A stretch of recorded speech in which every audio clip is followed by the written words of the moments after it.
everyone, thank you. I'm going to change course here a little bit and talk about using web-based or virtual patients simulations to teach the clinical reasoning skills process. My objectives today is first I want to describe some of the potential benefits of using web patients or virtual patients to teach clinical reasoning.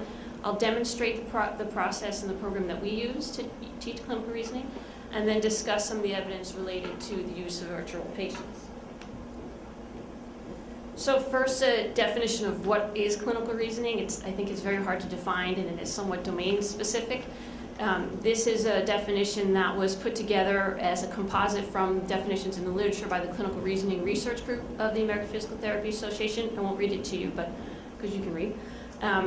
But I think there are some core skills that we all use in clinical reasoning, and then there's some domain-specific skills that branch out and are different depending on what your process is designed for. We know that clinical reasoning and clinical thinking shouldn't be taught as just heuristics or a process in and of itself. It should be taught in the clinical situation in which it's to be used, so it's best taught in a realistic patient scenario. We also know that the recency, frequency, and intensity of these contexts with real patients and real patient scenarios helps to improve the clinical reasoning process. The thought is that clinical reasoning is a developmental process. You begin by relying very heavily on basic science knowledges, and then you move on to building patterns or schemas as you practice with real patients, and then you move on even further to relying on exemplars from your practice. So it's a developmental process that you move through by practicing with real patient scenarios. But our problem in education is, how do we provide our students with all these experiences, these realistic clinical experiences, when there's limited time in the curriculum, clinical sites are declining, the availability of clinical sites are declining, and we always have that overarching risk of injury to patients that we have to worry about. So computerized simulations are a possibility not to replace clinical scenarios, but to be an adjunct and provide our students with an opportunity for more practice. And there we define them as a computer program that simulates real-life clinical scenarios. Learners emulate the roles of healthcare providers to obtain history, conduct a physical exam, and then decide how to intervene and manage the patient.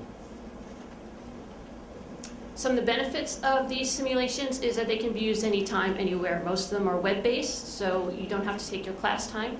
Students can do these cases at home. They can do them while they're on the train commuting if they have Wi-Fi or 3G. They can do them off campus anytime that they have free time. The cases can unfold in a non-linear manner, so the case follows whatever path the student takes. They're not forced down the path that their classmates are taking or that you tell them to take.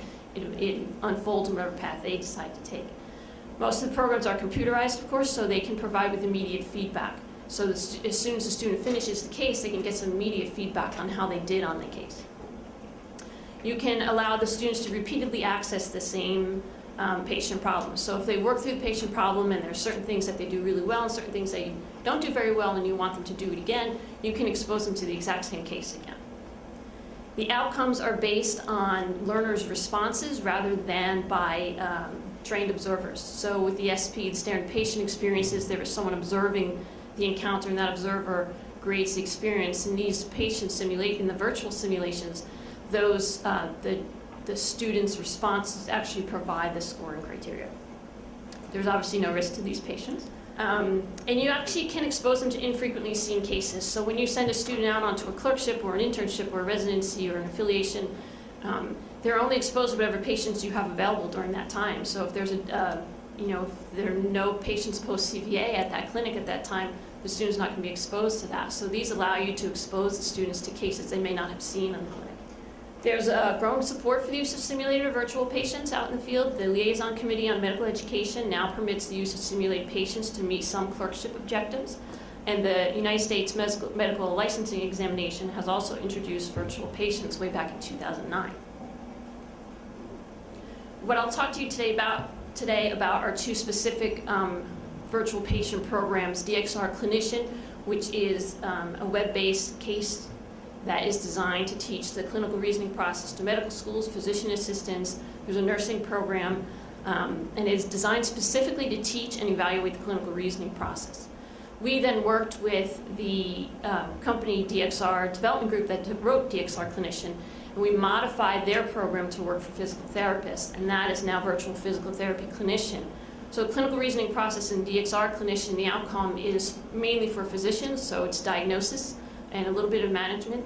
So we changed that process to work for physical therapists to put the focus more on movement analysis and management. So in all of these programs, either the medicine or the nursing or the physical therapy program, the students investigate a patient problem by doing a patient history. They can do simulated exams. You can incorporate lab tests. You can actually put a lab report in there. You can incorporate video clips, audio clips, so you can put in an audio clip of heart and lung sounds. You can put in a video clip of movement. You can actually put in an MRI or an X-ray and have the student analyze those. The software of the program then records everything that the student does. So every click that they make, the software records it. And you then can see how the student progressed through the case, what decisions they made, when they made them. Did they follow a logical path, or were they just doing every test to measure that they know and hoping they come up with the right answer? So let's see if we can show you.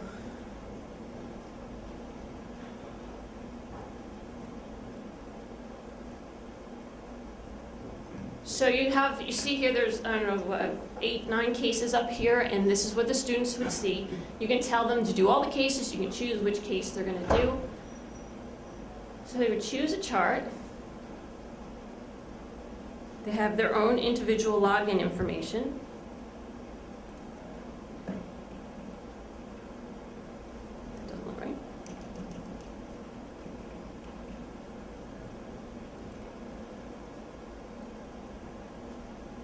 And they get to start the case, and they get a very brief history of what the problem is. Mr. Campbell's coming out patient therapy with diagnosis of Parkinson's disease, and hopefully what they're going to do is first start with the history. I'm going to go right to the exam, hopefully. What they see first is his database of history questions. It's sort of the first set of questions you would ask. Why are you here today? What are your goals? The very beginning questions that you ask. So they would ask a question. They click on a question, they ask it, and they get the text response down here. Okay, so they can go through and ask all these history questions. And then we know from the literature that experts are beginning to form ideas of what possible hypotheses are within just a few minutes of talking to the patient. So what we ask the patient to, ask the student to do here is, after those few questions, to tell us, what do you think is happening here? What do you think is starting here? So I'm going to put in gibberish in the interest of time. And they have to begin now their problem and their hypothesis list. So what is this patient telling you that what do you think you need to work on with this patient? So I know that he complains that he is very slow moving. It takes him a long time to move. And you add the list. And then you have to add a hypothesis. So why? Why do you think this patient could be having problems moving, and why is it so slow? And this then would help them guide, hopefully, their exam process. So they enter a hypothesis here. Maybe he's weak. And they can enter as many problems and hypotheses as they think is appropriate.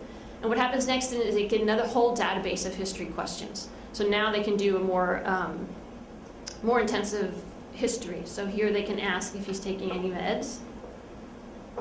They can ask his family medical history, his past medical history, and they can go through this whole history section until they think they've asked enough questions, or what they think they need to know. Again, they ask them to review their problem list, and then they can go on to the exam. Hopefully he's closed. Okay, in here, this is where they do the examination. We had one where he was in his tighty whities.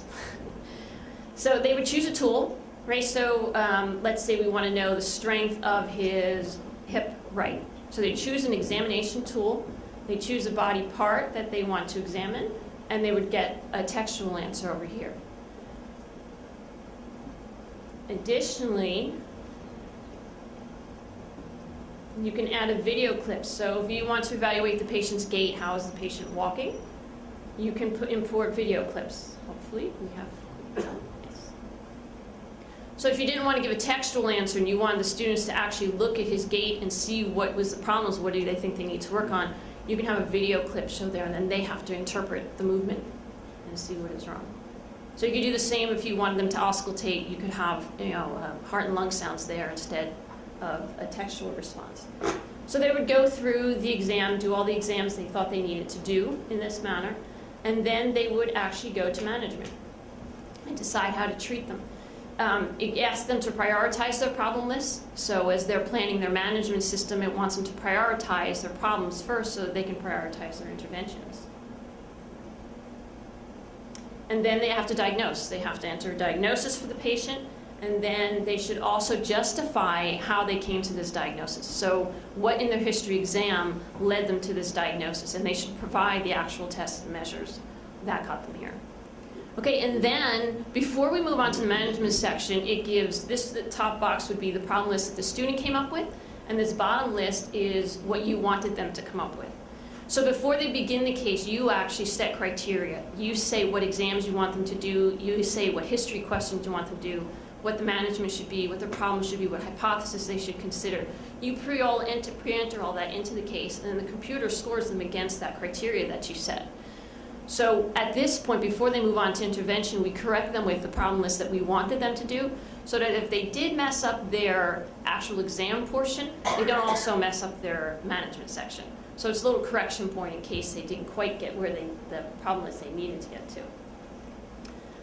Then they decide whether they're going to treat the patient, treat them and refer them to someone else, or if this is a patient, remember this is for physical therapy, so if someone that should be referred to a physician before we treat them. And then they get to enter a prognosis. How do they think this patient's going to do? And then they have to write goals, and then they can move on to management and treat. And in this version of the case, there's the treatment options are, things physical therapists would do for treatment. Okay, so some of the evidence so far for these simulation programs that there are high rates of student satisfaction with them. They prefer using these computerized cases over paper cases. They tend to be a little more realistic, a little more interactive for them. The computer-based group outperformed a traditional group on a high fidelity assessment. So both for Bonatine and Meyer, they compared a simulation group to a group that used their traditional learning, their lecture lab, or just a lecture or PBL, and then tested them on a high fidelity simulation. In Meyer, they used an actual standard patient experience, and on Bonatine, they used a high fidelity mannequin. And they found in the computer-based, in Bonatine's case, that the simulation group who used the computer-based program outperformed the traditional group.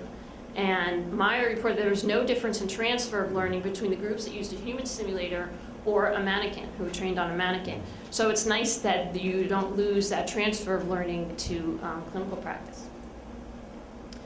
We then actually decided to test, since we designed the physical therapy version of the program, we decided that we needed to test it and evaluate it. So we did a randomized pre-post test between group design to determine if there are differences between the computerized simulation and a group discussion of cases.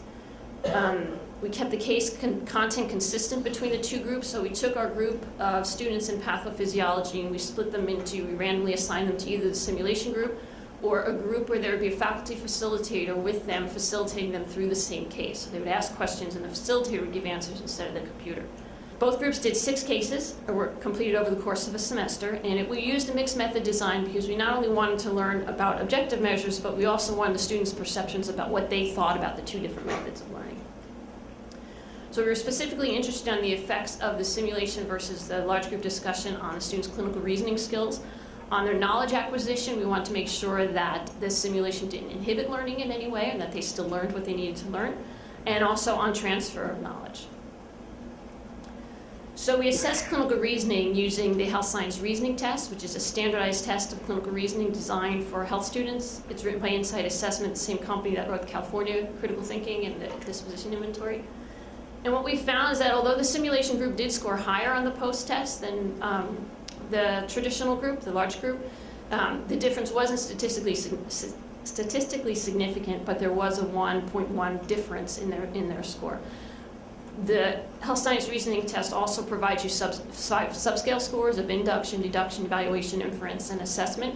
And we found that for the simulation group only, there was a statistically significant difference from the pre to post test for the induction and the evaluation subscales. And we did not see that difference for the traditional group.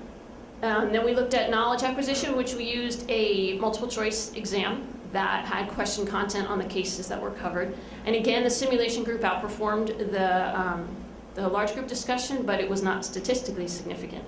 And then transfer of knowledge, the students had to do a standard patient experience at the end of the semester as and it was their first standard patient experience as an outcome tool for 3 other courses. So we looked at their scores on that as well. And again, the simulation group outperformed the traditional group, but not statistically significant. But there was almost a 3-point difference here. The interesting thing we found in the transfer of knowledge was the variability. There's a 27% coefficient of variability for the live group, the facilitated group, and only 9% variability in the simulation group. And there were 3 students who did not pass the standard patient experience, and all 3 of them were in the live group, in the facilitated group. So after they finished the cases, we then asked them to participate in a focus group. So we did 2 focus groups of the simulation group and 2 of the live group. And we specifically asked them about their clinical reasoning, what things facilitated their learning, and what things did they think were barriers to the learning. So the simulation group, when we asked them about their clinical reasoning, they say they got more refined. Instead of making 30 problems, I'd have like 15. Forced me in a way to think a therapist would be thinking. And my favorite one is that they started to integrate what we learned during the semester and then recognize some of those patterns in the patients. So to me, that stage, they were starting to move into that second phase of beginning to form patterns and start some pattern recognition. And more independent thinking of their own. That's always good. Facilitated group, the live group talked more about getting more confident in their communication skills. They got better at writing goals. They got better at knowing what questions to ask. But they didn't talk as much about actually improving their process, their thought process, as the simulation group did. Barriers to learning. The simulation group said the simulation was overwhelming at first, that it was a lot and it took them a long time. From that, we just learned that they needed a little more practice before we actually graded them in the cases. One student said they were just clicking around, not really thinking about what I was doing. They were frustrated that they couldn't look at both sides of the body at one time. We're always telling them to look at both sides, and in the simulation they can't. One student said they felt disconnected with doing things on the computers, and at one point the computers didn't work at school, so they had to go home and do it. This is an interesting thought. One student actually said that in the beginning they really liked the structure, they wanted the very organized thought process, and then as they got through the cases, then they thought it was a little bit limiting. So to me, that's a great thing because it shows that they needed that guidance at first, but as they got better, they wanted a little more freedom. So we're actually working on trying to make that happen in the simulation. The live group, the facilitated group, barriers, they said they would have liked to try to ask questions by myself. And they recognized that is the advantage of the computer program, that they could work on their own and ask their own questions. So it was interesting that both groups recognized the benefits of working on their own.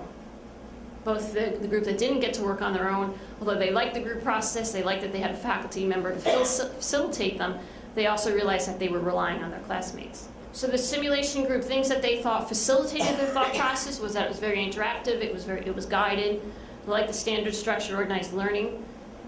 This person liked that it was just me and the computer, being able to do it by myself, boosted my confidence, loved the feedback because I could reflect on what I did wrong. We actually want them reflecting. In the live group, one can really sit back and ride other people's coattails, and I would have depended on the loudest person in the room. So again, this group has recognized the benefits of being able to work on their own. The live group, things that they thought facilitated their learning, they liked being in the group and having a professor in front of you who could understand body language and other things that helped. So apparently my body language was helping them. They liked that there was prompting from the faculty. They liked that they could learn from other people and their classmates. I listened to others, what to do and how they were thinking. I was able to get a broader perspective. So what we have done now with these simulations is we're integrating into the curriculum. So this study was done with first-year physical therapy students. So in our first year now, in the very first semester of their physical therapy program, they do 3 cases in the very first semester. In the second semester of their first year, they're doing 10 cases. That's actually now up to 12. In the second year, they're doing 8 cases over 2 orthopedic classes, and then we also plan to integrate that into additional second-year classes. So in their first year, they're doing 21. They're doing 13 cases in their first year, and up to 21 by the first semester of their second year. So it allowed us to integrate a lot of cases into the curriculum. What we found is that the web-based simulations are as efficacious and perhaps more effective in developing clinical reasoning skills. That there's no difference in objective measures with less class time and less faculty time. So the students in the simulation group did just as well and slightly better, and we didn't need to be there. The faculty didn't need to be there, and we did not need to take class time to do these cases. when we did the cases in class, it was a minimum of hour of class time. And now they're doing 12 cases as homework assignments, no class time being used at all, other than they come back and I debrief them on the case for about 30 minutes. So we're allowed to incorporate a lot more cases without having to increase faculty time.